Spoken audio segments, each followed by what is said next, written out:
the Patriots got outcoached in that football game.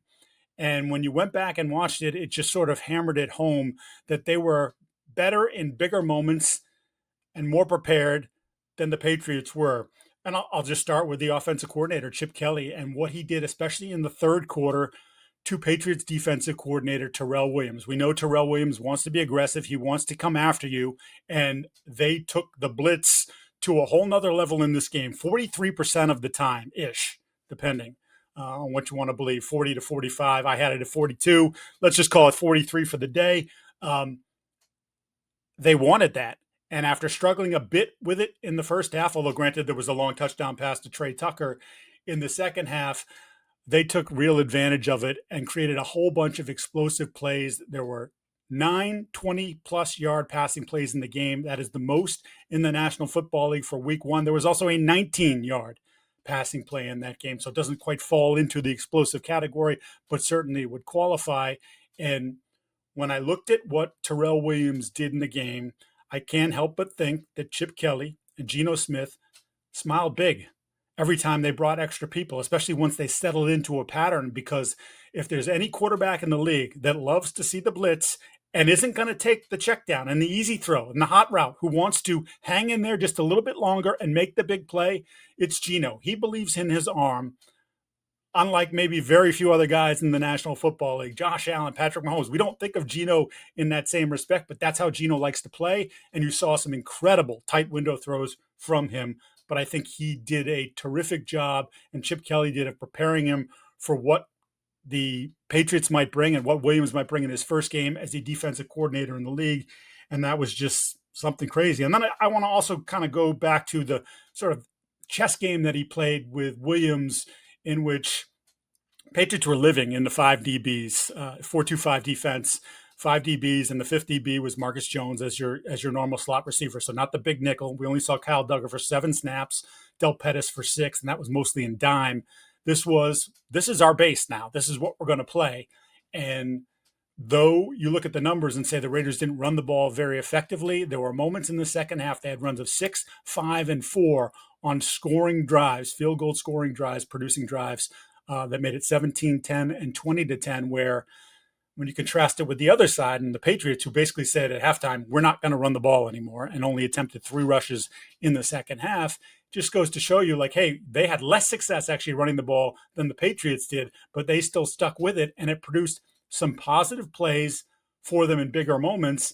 And the Patriots try to counter by going with their base, and I'm talking the real base now, with 4 defensive linemen, 3 linebackers, and 4 DBs. And what happened was when the Patriots went into their base, the Raiders threw it over the top of them. I have a couple examples of that. Let me get to it here. Michael Mayer at 14-10. Patriots came out in base. Good drive starter. Geno hits Michael Mayer for an 11-yard gain. Patriots stayed with the same group. This time actually lined up in a 5-2. There was a lot of 5-man defensive fronts from the Patriots in this game.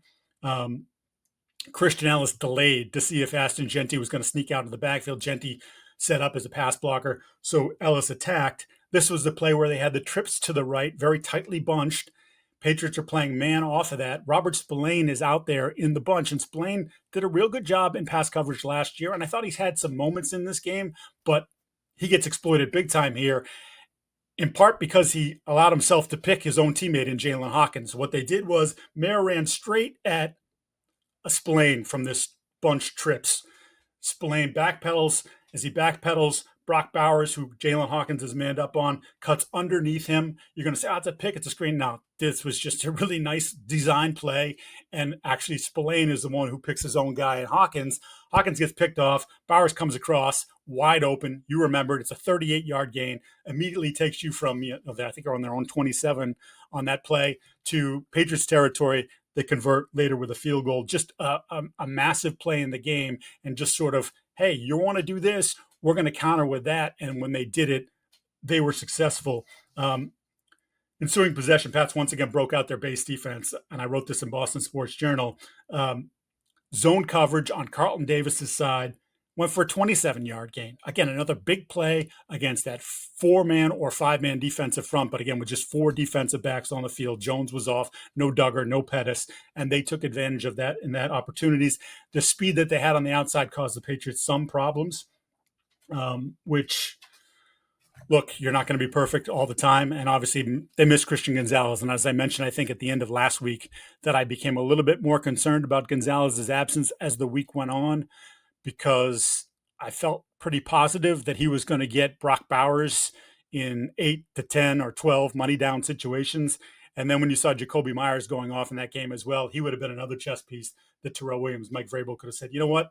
On this play, we're going to double Bowers. You go inside, you cover. You go inside, cover Jacoby Myers, and we'll take him out of the game. Would have eliminated some certain things in that concept. Patriots, as I mentioned, punted on the run game, which is crazy because they didn't want to overload Drake Maye. I think the whole part of this summer was, let's not put everything on the kid. He's only, making his 11th or 12th start. You want to be able to run the football, which they showed that they could do in the summer.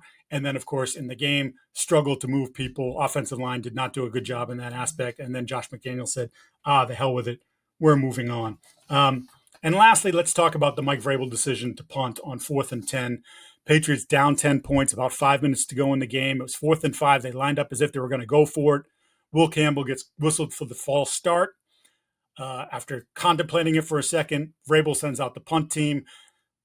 In the moment, I didn't have a problem with that because, quite frankly, I was feeling as though it had completely unraveled on Will Campbell. He'd given up the strip sack 2 plays prior to, then the false start, his second of the game. And to me, it just felt like the whole group was kind of looking at each other like, felt like they let things snowball on them or compound in that situation. So it made sense at the time. It would have made more sense, though. As Vrabel said, you can't go back and look at hindsight. Bryce Behringer with just a horrific punt, 21 yards. Vrabel totally called him out in the post game. You expect a better punt there. And then on 3rd and 20, so they've got the situation. Even though the punt didn't go as long as they wanted to, they've got him at 3rd and 20. You're going to get the ball back.